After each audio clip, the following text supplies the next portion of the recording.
Ball facts coming back at you again, and we gonna give you the facts. Okay, today we're gonna get into what the word around the league is on LaMelo Ball, because they've been talking about it on ESPN. I'm gonna go ahead and show you guys the clip, and we're gonna get in on this too. Now, never in history of the draft that I know of have we heard of these two things about one draft prospect. One, that he's good enough to be number one. And then two, at the same time, they got a lot of questions. Usually, if you're going to go number one, mostly all the questions have been answered. The kid from Memphis who is number one on the board of expected mock draft. Is he the best player, and will he be the number one pick next year? I think he's the safest prospect. You got a guy who's 7'1", 7'5" wingspan, stud frame, 247 pounds, similar to Joel Embiid, actually physically at the same stage. And he's going to be the best finisher in college basketball this season. He can get up and down. He can switch ball screens. He can protect the rim. And he's a guy who can also step out and shoot the three a little bit. So he's very safe, has an extremely high floor. What do you think? I like James Wiseman. I think he could be a very good NBA player. But I'm going to tell you, I think the two most intriguing prospects, we're looking at one, LaMelo Ball. I would have number one, Anthony Edwards, another intriguing prospect. It reminds me a little bit of Donovan Mitchell. But I saw this kid 2 years ago, Granny. He was like 6'1", 6'2". He's 6'7" now. So let's talk about him for a minute, because that's the name everybody sort of gravitates to. LaMelo Ball has been a celebrity in our culture for a really long time. Jay Williams is sort of raving about his game, but are there NBA teams that have significant questions?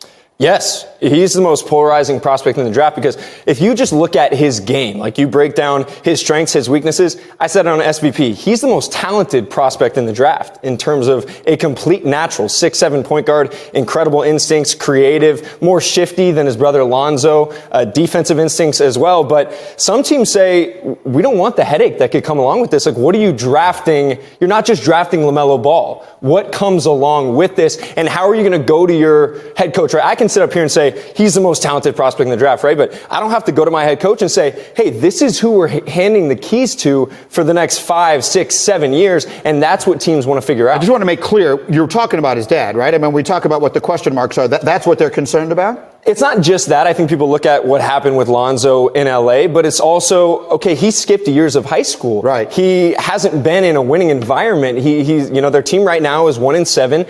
What are his habits like? What are his work habits like? Is this a guy who's going to maximize his potential long term? So talent-wise, complete stud, but there are some real question marks. Now, these NBA teams do play games with each other.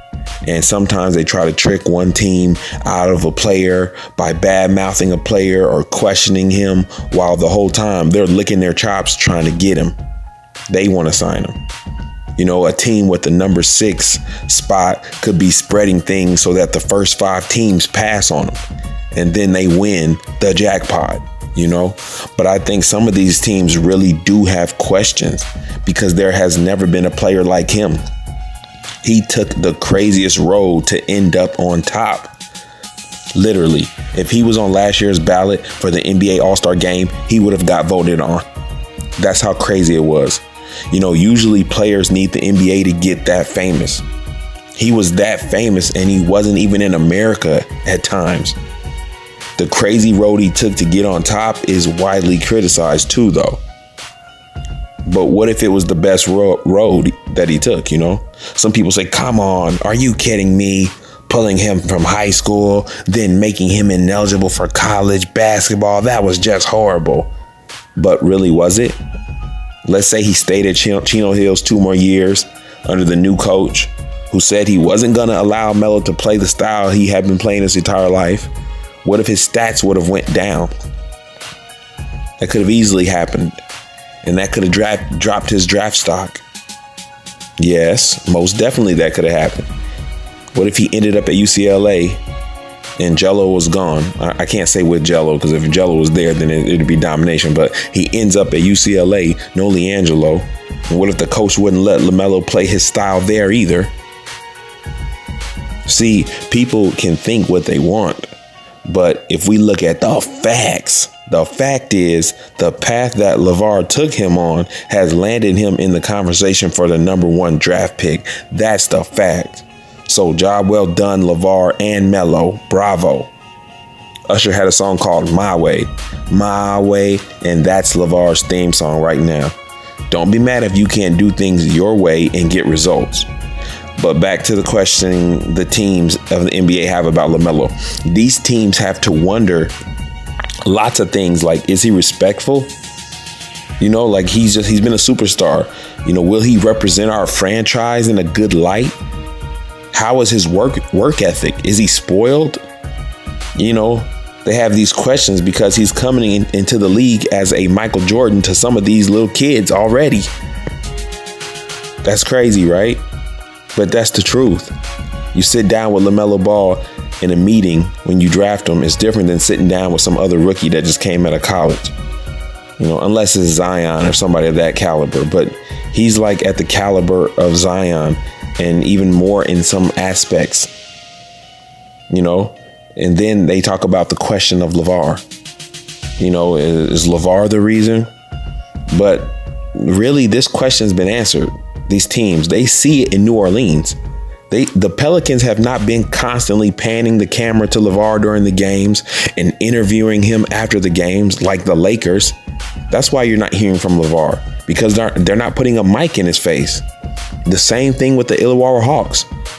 They're not trying to catch LeVar after the game every time and make it about LeVar. He's been in Australia more than once. I told people, they didn't want to listen. The media was asking LeVar provocative questions and then getting clout off his answers, but y'all didn't believe me. Look what's happening now.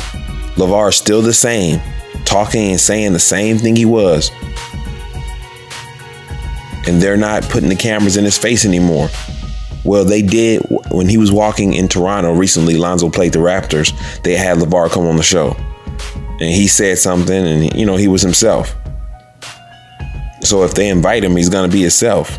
He talked a little bit, but he wasn't knocking on the door saying, put me on your show. Have you ever heard the expression, you can take the girl out the hood, but you can't take the hood out the girl? Well, that's the same thing for LeVar. Why do y'all want to change him?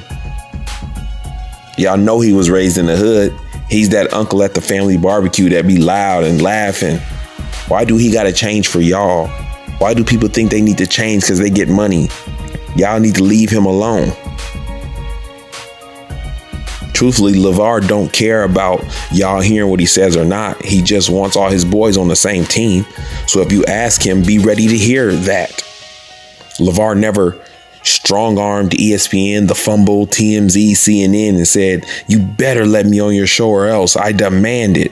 No, he was in demand by these media outlets. So they got their stories and left LeVar out to dry to be labeled as the guy who just does too much. He's doing too much. But these other NBA teams are starting to see this. So the question lies elsewhere. They got other questions. Will LaMelo be able to learn our system? Will LaMelo be able to lead a team? Will the team follow him? You know, look at New York and with RJ Barrett. When you draft someone, especially a point guard or shooting guard or whatever, you know, they're looked at as who could be like they represent the team. You know, all eyes will be on that person. Like he comes from a background they're just so unfamiliar with, they question, should he represent their team? Will he do a good job? What do you guys think? Do you guys think some of these teams are capping and they're going to get them no matter what? I can say this. LeVar did something very cold. He sent LaMelo down with Jermaine Jackson, who already played in the NBA. Who do you think is going to be the liaison for LaMelo with some of these teams that have questions? He's played in the NBA. He's been around some of these GMs and coaches and players. He's going to say, this kid is a good kid. He's not going to give you problems. LeVar's not going to give you problems. It's not what it looks like. He's going to vouch for LaMelo. So we know LaMelo is still going to get drafted. It's going to be high.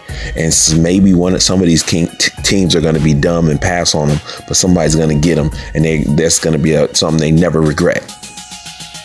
Well, y'all tell me what y'all think about these NBA teams questioning LaMelo. You know what it is. Comment, like, subscribe, and hit that notification bell. Ball Facts again. Peace.